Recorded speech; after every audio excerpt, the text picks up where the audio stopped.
নাওবৈচাৰ গেলাহাটী গোসানীবাৰীত উপস্থিত আছোঁ আৰু ইয়াৰ জ্বলন্ত এটা সমস্যা আজি আমি 2004 চনৰ পৰা লাগি আছোঁ আৰু ইয়াৰ আমি chief secretary chief minister chief engineer সকলোকে মই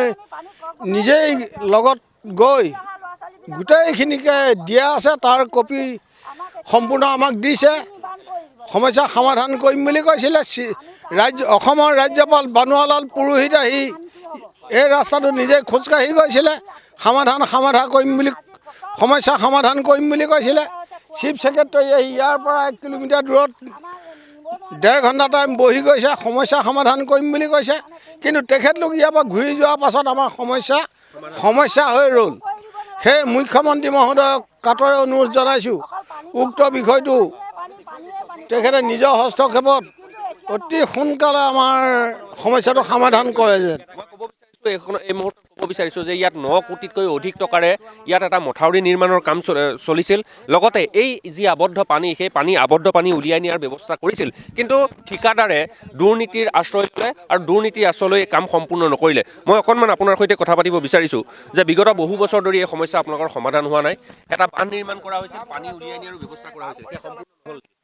সম্পূৰ্ণ মানে আমি এতিয়া কি বুলি ক'ম আপোনালোকক আজি 30 বছৰ ধৰি কিমান সংবাদ আহিছে গৈছে বকি আছোঁ একো ফলাফল নাই এতিয়া শেষত আমি এটাই অনুৰোধ জনাম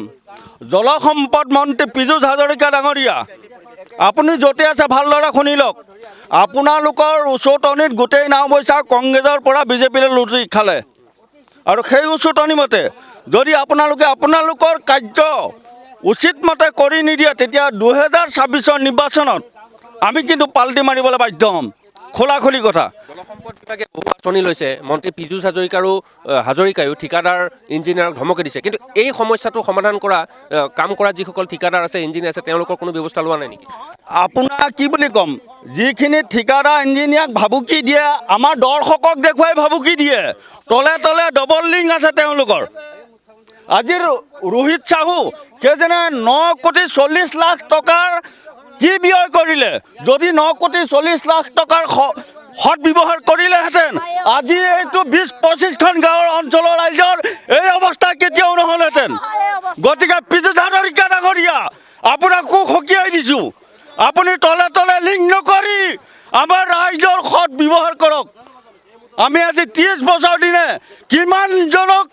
কিমান দুৰ্ভোগ ভুগি আছোঁ আমি ইয়াত জানো মই উত্তেজিত হৈ যাওঁ এইবিলাক কথা ক'বলৈ পালে বুজিছে মই উত্তেজিত হৈ যাওঁ 9 কোটি 40 লাখ টকা কি ব্যৱহাৰ কৰিলে ইয়াত আজি 22-25খন গাঁৱৰ মানুহ কি অৱস্থাত আছে ইয়াত আজি পীযুষ হাজৰিকা ডাঙৰীয়া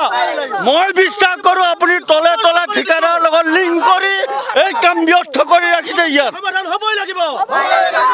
এই সকলো উত্তেজিত হৈছে ডাঙৰীয়ালৈ মই হাতযোৰ কৰি অনুৰোধ জনাইছোঁ আপোনালোকে যি বিভাগত যি মন্ত্ৰী দি থৈছে সম্পূৰ্ণ নিজৰ দায়িত্ব উচিত মতে পালন কৰিবৰ বাবে আপোনালোকক অনুৰোধ জনাইছোঁ ধন্যবাদ স্বাভাৱিকতেই এই সকলো উত্তেজিত হৈছে কাৰণ তেওঁলোক আৱেগিক কাৰণ 30 বছৰীয়া এটা সমস্যা তেওঁলোকৰ সমাধান হোৱা নাই কাৰণ ইয়াত 9 কোটিতকৈ অধিক টকাৰ কাম চলিছিল জলসম্পদ বিভাগৰ সেই কাম ঠিকাদাৰে ভালমতে নকৰাৰ বাবে ইয়াৰ দুৰ্ভোগ ভুগিবলগীয়া হৈছে আৰু ৰাইজে কৈছে যে 2026 চনৰ নিৰ্বাচনৰ আগতেই এই সমস্যা 30 বছৰীয়া যি সমস্যা সেই সমস্যা তেওঁলোকে সমাধান কৰক